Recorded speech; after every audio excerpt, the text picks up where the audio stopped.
Baik, Assalamualaikum warahmatullahi wabarakatuh. Selamat pagi, salam sejahtera bagi kita semua. Perkenalkan, nama saya Elvira, dosen dari Program Studi Sistem Informasi, Fakultas Teknik dan Informatika, Universitas Bina Serana Informatika.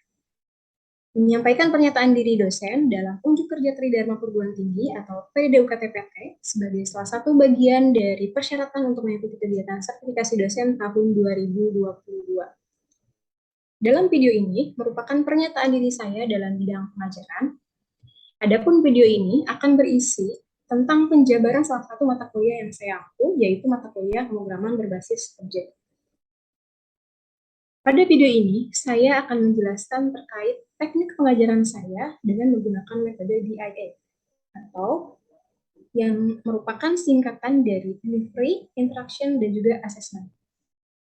Yang dimana delivery ini nantinya saya akan menjelaskan terkait materi perkuliahan yang saya ampu, kemudian interaction, nanti akan menjelaskan terkait bagaimana cara saya menjalin interaksi dalam proses belajar mengajar kepada mahasiswa dalam mata kuliah pemrograman berbasis objek ini. Kemudian terakhir yaitu assessment, yang akan menjelaskan terkait bagaimana saya mengukur penilaian kinerja mahasiswa secara objektif di kelas. Baik, berikut ini merupakan outline presentasi yang akan saya sampaikan. Yang pertama yaitu ada deskripsi mata kuliah, kemudian capaian pembelajaran lulusan, kemudian capaian pembelajaran mata kuliah atau CPMK, kemudian sistem pembelajaran, materi pembelajaran, metode pembelajaran, dan sistem penilaian. Baik, sebelum saya jelaskan lebih lanjut mengenai teknik pembelajaran saya, terlebih dahulu saya akan menjelaskan deskripsi mata kuliah untuk mata kuliah pemrograman berbasis objek. Mata kuliah ini merupakan mata kuliah praktikum untuk semester 2 dengan bobot 4 SKS dengan kode mata kuliah 895. Mata kuliah ini membahas konsep pemecahan masalah berorientasi objek dengan membuat model. Model yang dikenal dengan diagram objek digunakan untuk membuat program dengan bahasa Java. Tujuan mata kuliah pemrograman berbasis objek ini adalah untuk membekali mahasiswa agar mampu memahami pemrograman berorientasi objek secara aplikatif dan juga konseptual. Kemudian, pembahasan mata kuliah ini meliputi konsep dasar pemrograman berorientasi objek, objek itu sendiri, kemudian class, encapsulation, inheritance, polymorphism, abstract class, interface, exception handling, dan tentunya nantinya mata kuliah ini membuat aplikasi desktop yang dimana text editor yang digunakan adalah NetBeans. Berikutnya, saya akan menjelaskan terkait capaian pembelajaran lulusan yang ditetapkan oleh program studi. Dari capaian pembelajaran lulusan ini, kemudian diturunkan menjadi capaian pembelajaran mata kuliah atau CPMK. Hal ini tentunya penting, mengingat mata kuliah itu harus bisa sejalan untuk mendukung lulusan yang diharapkan sesuai dengan yang tertulis dalam capaian pembelajaran lulusan, sehingga di sini harus dipastikan mata kuliah ini sejalan dengan profil lulusan yang ingin dihasilkan oleh program studi atau juga instansi. Berikut ini capaian pembelajaran lulusan. Yang pertama yaitu menjunjung tinggi nilai kemanusiaan dalam menjalankan tugas berdasarkan agama, moral, dan etika. Yang kedua, dapat bekerja sama dan memiliki kepekaan sosial serta kepedulian terhadap masyarakat dan juga lingkungan, taat hukum dan disiplin dalam kehidupan bermasyarakat dan bernegara, menunjukkan sikap bertanggung jawab atas pekerjaan di bidang keahliannya secara mandiri, menginternalisasi nilai, norma, dan juga etika akademik. Menginternalisasi semangat kemandirian, kejuangan, dan juga kewirausahaan. Memahami konsep-konsep OOP dan kompleksitas, meliputi konsep-konsep sentral dan kecakapan yang dibutuhkan untuk merancang, menerapkan dalam aplikasi untuk menyelesaikan masalah. Kemudian, konsep dan prinsip pemrograman serta teori ilmu komputer yang dapat digunakan dalam pemodelan dan desain sistem berbasis komputer. Mampu menyelesaikan pekerjaan berlingkup luas dan menganalisis data dengan beragam metode yang sesuai, baik yang belum maupun yang sudah baku. Mampu memecahkan masalah pekerjaan dengan sifat dan konteks yang sesuai dengan bidang keahlian terapannya, didasarkan pada pemikiran logis, inovatif, dan bertanggung jawab atas hasilnya secara mandiri. Kemudian, melakukan debugging, melaksanakan pengujian integrasi program, dan yang terakhir yaitu melaksanakan pengujian program sistem. Baik, selanjutnya yaitu capaian pembelajaran mata kuliah atau CPMK. Diharapkan setelah mahasiswa mengikuti mata kuliah ini, diharapkan mahasiswa mampu mengetahui dan memahami konsep objek oriented menggunakan bahasa programming Java. Kemudian, Setelah mengikuti mata kuliah ini, diharapkan mahasiswa dapat membuat program komputer sederhana menggunakan bahasa pemrograman Java dengan konsep OOP atau Object Oriented Programming. Kemudian, diharapkan mahasiswa mampu mengimplementasikan masalah-masalah di dunia nyata ke dalam pemrograman berorientasi objek. Yang terakhir, diharapkan mahasiswa mampu menerapkan konsep pemrograman berbasis objek untuk membuat software aplikasi sederhana. Baik, adapun sistem pembelajaran yang berlaku pada mata kuliah pemrograman berbasis objek, yaitu jumlah pertemuan untuk mata kuliah pemrograman berbasis objek itu ada 14 kali pertemuan dan tidak termasuk UTS dan UAS. Kemudian, dikarenakan mata kuliah ini merupakan mata kuliah praktikum, maka tidak ada ujian tengah semester dan juga tidak ada ujian akhir semester. Untuk mengambil nilai UTS atau ujian tengah semester, saya menggunakan tugas individu, yang dimana tugas tersebut saya berikan di setiap pertemuan pada akhir perkuliahan. Kemudian, kuis ini saya berikan di pertemuan ke-7, yang dimana nilai kuis ini akan saya gunakan sebagai nilai ujian tengah semester. Kemudian ujian akhir semester, dikarenakan praktikum, jadi tidak ada ujian akhir semester, tapi diganti dengan membuat proyek.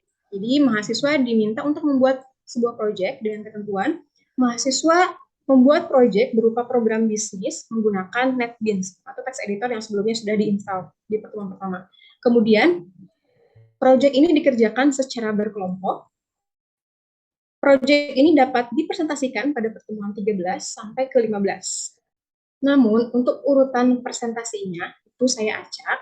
Dengan cara ini, saya yakin akan efektif, karena membuat mahasiswa dipaksa untuk menjadi well-prepared.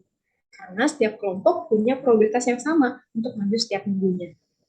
Kemudian, penilaian proyek itu dilihat dari presentasi mahasiswa dan kelengkapan program. Penilaian ini diambil secara individu dan juga kelompok. Untuk bisa mencapai kemampuan tersebut, mahasiswa akan diberikan topik-topik yang akan dibahas dengan menggunakan media online. Berikut ini merupakan materi pembelajaran atau topik-topik yang diberikan dalam mata kuliah pemrograman berbasis objek. Ada pertemuan pertama, yaitu membahas terkait pengenalan pemrograman Java. Pertemuan kedua, membahas terkait teori dan konsep pemrograman berorientasi objek, yang dimana dalamnya itu membahas terkait encapsulation, inheritance, dan juga polymorphism. Pertemuan ketiga yaitu membahas terkait perintah masukan. Pertemuan keempat membahas terkait perulangan pemrograman Java. Pertemuan kelima membahas contoh latihan kasus Java. Kemudian pertemuan keenam yaitu membuat form secara konvensional. Pertemuan ketujuh yaitu review materi. Kemudian juga di pertemuan ketujuh ini ada kuis. Pertemuan ke-8 ujian tengah semester. Pertemuan ke-9 membuat form dengan JFrame form dan juga object swing. Pertemuan ke-10 membuat form dan implementasi logika. Pertemuan ke-11 penyelesaian contoh proyek. Pertemuan ke-12 adalah mahasiswa diminta untuk menyelesaikan proyek ujian akhir semesternya. Nah, di pertemuan ke-13 sampai ke-15, mahasiswa diminta untuk melakukan presentasi proyek akhirnya. Pertemuan ke-16 yaitu ujian akhir semester. Dikarenakan tidak ada UTS dan UAS, maka pertemuan ke-8 dan ke-16 tidak ada perkuliahan. Adapun metode pembelajaran untuk mata kuliah pemrograman berbasis objek yaitu menggunakan discovery learning, di mana pada kesempatan sebelumnya mahasiswa diminta untuk mempelajari materi sebagai bahan awal perkuliahan. Dan materi tersebut sebelumnya sudah saya upload di MyBase. Di LMS MyBase ada laman elearning.bsi.ac.id. Dan juga pada laman LMS ini terdapat juga video pelajaran yang berasal dari program studi yang bisa disimak oleh mahasiswa, dipelajari terlebih dahulu oleh mahasiswa. Kemudian, ketika perkuliahan berlangsung, sebelum penyampaian materi dari dosen, dilakukan terlebih dahulu review materi pertemuan sebelumnya. Kemudian, mahasiswa menyampaikan gagasan hasil discovery yang dilakukan sebelumnya. Selain itu, di sini saya juga menggunakan metode pelajaran small group discussion, yang dimana mahasiswa mendiskusikan permasalahan dari bahan yang diberikan oleh dosen, agar proses belajar mengajar berjalan komunikatif dua arah. Nah, dalam perkuliahan ini, saya menggunakan beberapa saluran komunikasi. Untuk melakukan pemaparan materi, saya menggunakan aplikasi Zoom. Kemudian, saya juga menggunakan media WhatsApp sebagai sarana untuk diskusi di luar kelas. Biasanya, saya melakukan diskusi setelah penyampaian materi selesai. Selain menggunakan media WhatsApp, saya juga menggunakan LMS MyBase untuk melakukan diskusi, yang dimana di LMS itu ada menu forum diskusi. Baik, untuk selanjutnya, sistem penilaian mata kuliah pemrograman berbasis objek. bagaimana saya menilai mahasiswa. Pada pertemuan pertama perkuliahan, saya selalu menjelaskan terkait kontrak perkuliahan yang kita sepakati bersama antara dosen dan juga mahasiswa. Di dalam kontrak perkuliahan tersebut, memuat cara saya menilai dan bobot penilaian saya terhadap mahasiswa. Sehingga mahasiswa dipastikan tahu lebih awal dan diharapkan bisa membuat strategi agar perkuliahan mereka bisa berjalan dengan lancar dan mendapatkan nilai yang maksimal dan juga tentunya memuaskan. Berikut ini merupakan sistem penilaian yang saya sampaikan kepada mahasiswa. Ada dua jenis asesmen, yaitu tes tertulis dan tes kinerja atau praktik. Tes tertulis biasanya itu untuk tugas kuis dan juga tugas setiap pertemuan, tugas individu. Tes praktik berarti untuk project UAS, presentasi project UAS mereka. Kemudian berikut ini bobot penilaiannya, kehadiran 20%, tugas 20%, UTS 20%, dan UAS 30%. Kemudian, setelah mahasiswa mendapatkan nilai, kemudian dikonversi menjadi grade.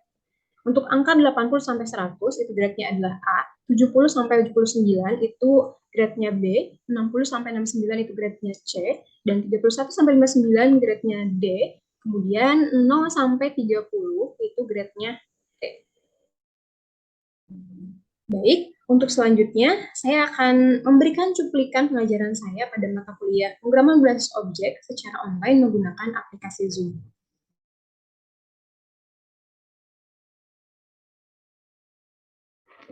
Oke ya. Baik, bismillahirrahmanirrahim. Assalamualaikum warahmatullahi wabarakatuh. Waalaikumsalam warahmatullahi wabarakatuh. Selamat malam teman-teman semuanya. Malam, Bu. Kabarnya hari ini sehat ya? Alhamdulillah sehat.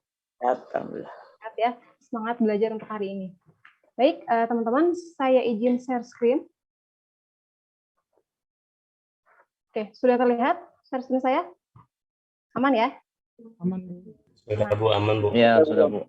Ya, jadi hari ini kita masuk ke pertemuan 9, teman-teman, yang dimana kita akan membahas terkait pembuatan form dengan JFrame dan Object Swing. Sebelum saya masuk lebih dalam lagi terkait pertemuan 9 ini, pertemuan 6 kemarin apakah ada yang masih mengalami kendala atau misalkan ada yang masih error di source code-nya atau codingannya? Tidak ada, Bu. Tidak ada Bu. Aman, Bu. Aman-aman aja, Bu. Aman ya? Oke, kalau aman kita lanjut ke materi. Ya, seperti yang saya bilang tadi, pertemuan 9 ini akan membahas pembuatan form dengan JFrame dan juga Object Swing. Ada yang tahu apa itu JFrame? Sebuah frame yang terdapat pada NetBeans. Oke, yang lain? Iya, Bu. JFrame itu frame yang ada di NetBeans. Frame yang ada NetBeans, ya.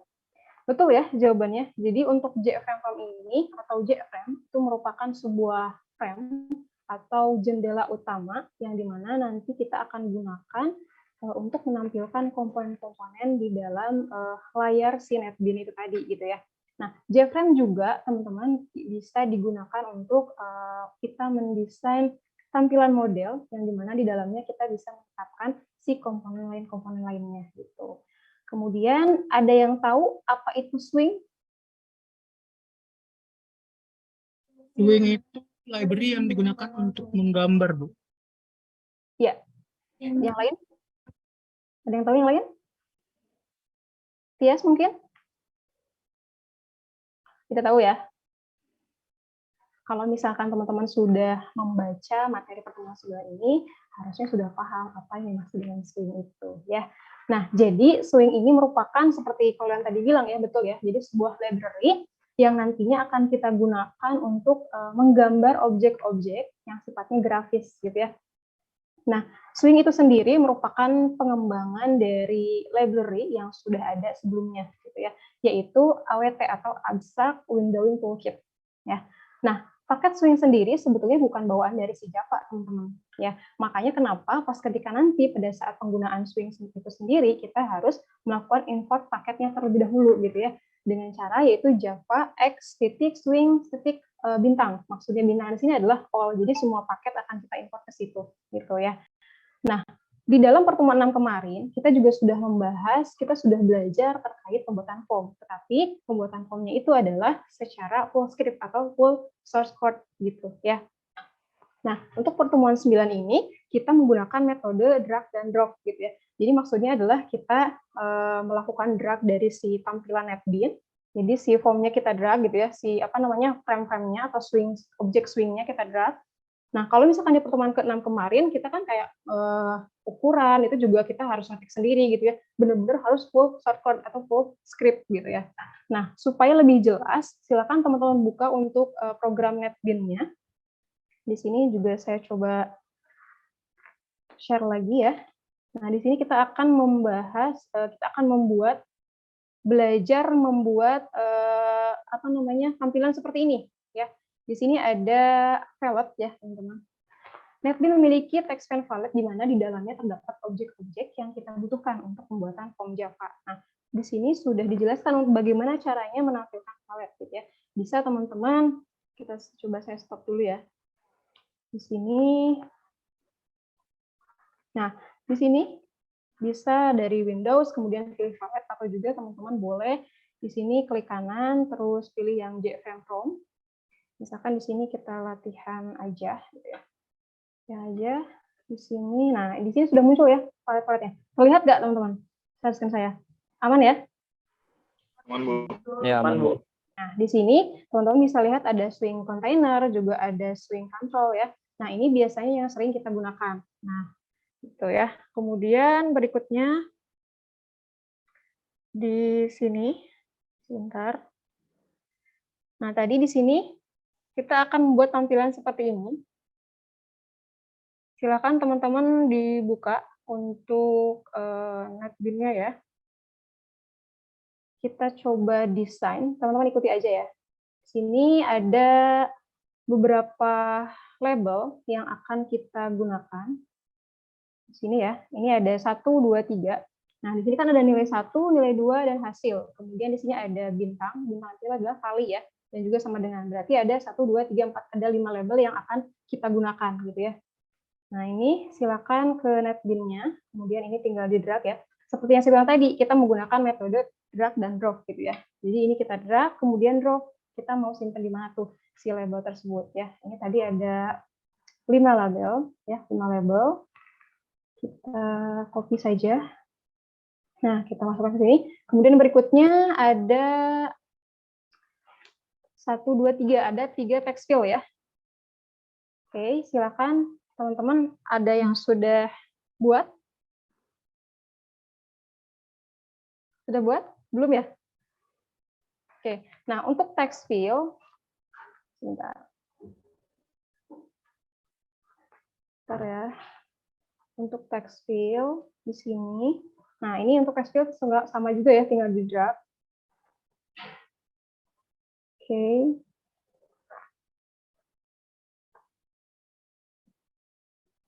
Ada 3 text field ya. Nah, kemudian di sini tadi nilai 1, nilai 2, dan hasil. Nah, teman-teman tinggal mengacu ke properties objek pada form ini ya. Oke, kita balik lagi ke NetBeans-nya. Nah, di sini kita rubah. Cara merubahnya teman-teman tinggal double klik aja ya, biar lebih mudah. Atau misalkan mau diklik kanan juga bisa.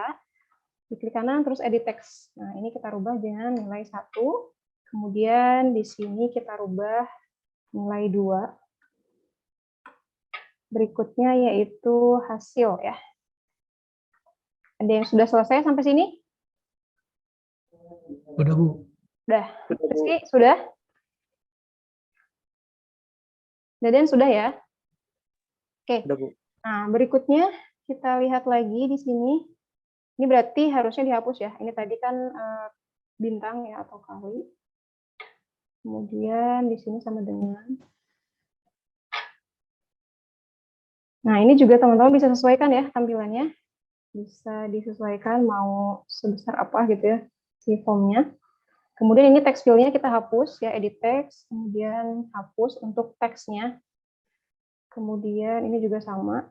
Nah, di sini kelemahannya teman-teman, kalau misalkan kita hapus, otomatis nanti ukurannya juga akan berubah. Nah, kita coba jalankan ya. Ini run file. Kita lihat di sini tampilannya. Muncul ya tampilannya? Nah, ini tampilannya menjadi kecil seperti ini ya, teman-teman. Itu kelemahannya. Jadi kita harus sesuaikan lagi. Gitu ya. Ini juga sama, kita tarik-tarik aja. Ini sebetulnya kalau misalkan desain itu bisa nanti kita sesuaikan di akhir juga ya. Yang penting programnya berjalan. Ini kemudian hasil.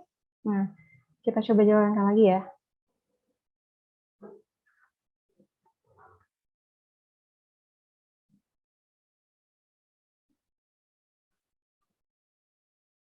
Oke, aman ya.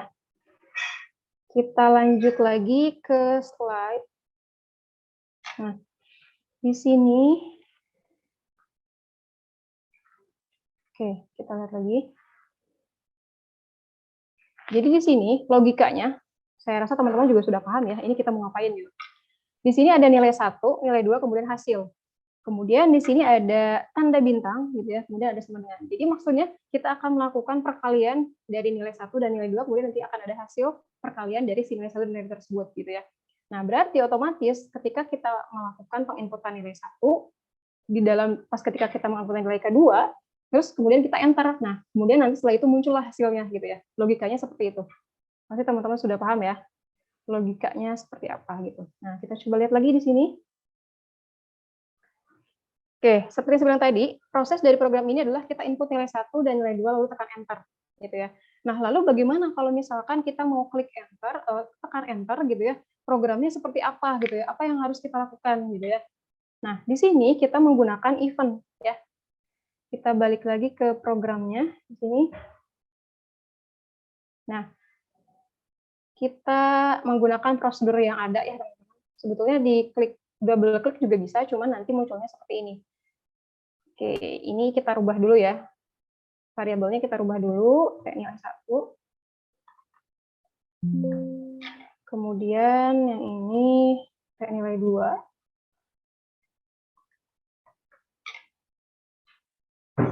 Setelah itu ini yang kayak hasil ya. Oke. Nah, ini kalau misalkan kita double klik, nanti munculnya adalah action perform. Nah, berarti bukan kayak express ya, atau bukan enter nantinya. Jadi saran saya, kita ikuti saja prosedur yang ada, teman-teman ya. Ini double klik, kemudian pilih event. Di sini untuk enter itu kita pilihnya key phrase. Di sini ada 3 ya. Dikarenakan kita mau tekan enter, jadi kita pilihnya yang key phrase gitu ya. Nah, nanti akan muncul seperti ini. Ini kita hapus saja. Oke. Kalau sudah, kita coba lagi ke slide ya. Oke. Berikutnya kita masukkan source code yang ini ya. Oke, kita balik lagi ke NetBeans-nya sebentar. Nah, sudah selesai sampai sini teman-teman? Ada yang masih ketinggalan? Ada yang belum sampai sini? Udah, Bu. Ya? Sudah. Oke. Udah, Bu. Oke, kalau sudah, sebelumnya kita import paketnya terlebih dahulu, teman-teman ya. Di sini import Java, silakan diikuti ya, awt terus event. Oke, event ya. Kalau sudah, tinggal titik koma. Jangan lupa setiap kali kita mengetikkan source code atau script, titik komanya jangan lupa jangan sampai tertinggal gitu ya. Nah, kemudian di sini kita ketikkan, teman-teman ikuti dulu aja, nanti saya jelaskan. Ya, kita ikuti yang ini. Oke. If apt get key code ini ya, silakan teman-teman ketikkan sampai dengan selesai. Nanti kalau misalkan menemukan error, boleh nanti kita bahas ya. Silakan ditanya. Oke, sebelumnya di sini saya sudah coba mengetikkan, jadi saya akan kupas saja biar lebih cepat ya, teman-teman. Tapi teman-teman tetap ngetik sendiri ya. Oke, nah di sini sudah. Di sini biasanya kalau teman-teman ada salah, misalkan di sini, saya coba ya. Kan di sini, ini nanti otomatis akan muncul merah seperti ini ya, tanda merah seperti ini. Ini maksudnya adalah error ya, teman-teman. Dan teman-teman jangan panik kalau misalkan menemukan error seperti ini. Tinggal diklik saja di sini. Nah, di sini variabel t hasil. Berarti kita lihat nih, dari variabel T hasil apa sih yang salah gitu ya. Nah, kita lihat lagi. Di sini penulisannya sudah sama atau belum. Nah, ini H-nya kecil ya, H-nya besar maksudnya. Ya, jadi kita lihat lagi di sini, kita sesuaikan lagi. H-nya besar. Otomatis nanti sudah tidak merah lagi ya, teman-teman, sudah aman. Tuh, sudah selesai penulisan codingnya? Belum? Sudah, Bu. Ya, Bu. Ada yang belum? Sudah, Bu. Udah ya. Atau ada yang masih merah tadi? Aman, Bu. Aman. Oke, siap. Nah, kalau aman, coba kita jalankan dulu ya. Di sini kita coba jalankan sebelum saya bahas. Run file, ya, seperti biasa.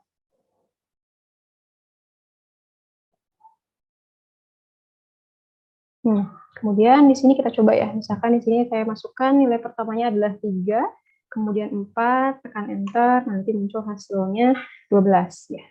Nah, kemudian teman-teman juga boleh nih dirubah. Kenapa sih perkalian gitu ya, boleh nggak sih kalau misalkan pertambahan aja? Nah, ini tinggal dirubah aja teman-teman ya. Kemudian tinggal disimpan. Ini juga tinggal dirubah aja. Kita coba jalankan lagi di sini. Ada yang masih bingung? Gampang ya. Nah, ini tinggal dipasukkan 3 tambah 4 berarti 7 ya. Oke, gampang ya? Atau ada yang masih bingung? Jalani? Enggak, Bu. Udah paham. Aman. Paham, aman. Ya, oke. Kalau sudah paham berarti harusnya jangan jelasin dong. Perlu dijelasin lagi atau tidak usah nih? Nggak usah, Bu. Lanjut aja, udah ngerti. Nggak usah. Yakin. Kalau tidak usah berarti saya yang bertanya nih. Bentar. Apa yang dimaksud dengan get text? Katanya kan sudah paham nih. Coba saya tanyakan. Jalani apa? Get text itu untuk apa sih?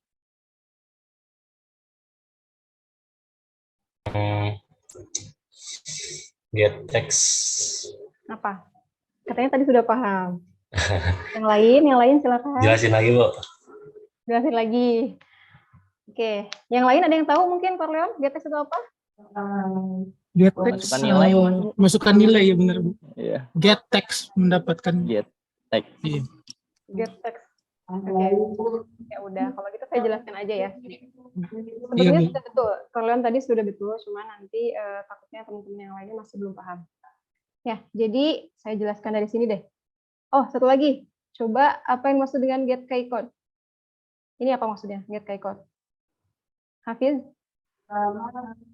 Get key code itu yang kalau enter kan sih? Kalau di enter nanti. Iya, betul. Iya. Betul. Ya, jadi untuk di sini ada if, FPT itu maksudnya adalah event ya, teman-teman. Kemudian get key code, ini maksudnya adalah kita akan melacak sumber gitu ya, atau prosesnya, atau juga action-nya itu dari mana gitu ya. Nah, dan di sini action-nya itu adalah berupa get key code gitu ya. Nah, get key code itu maksudnya adalah kita ambil kayak semacam bilangan ASCII gitu ya. Nah, nanti key event-nya adalah kita menggunakan keyboard atau enter gitu ya. Nah, kemudian di sini kita deklarasikan nih terlebih dahulu dari variabel-variabelnya. Kita ada 3 variabel A, B, dan C ya. Di sini untuk integer A, kemudian integer, fast integer, T nilai itu adalah diambil dari sini ya, dari si text field tadi ya, dari sini nih, ini T nilai 1 ya. Kemudian berikut. Baik, itu tadi cuplikan cara saya mengajar kepada mahasiswa melalui media online. Baik, itu saja yang bisa saya sampaikan dalam video kali ini. Semoga bermanfaat. Wassalamualaikum warahmatullahi wabarakatuh.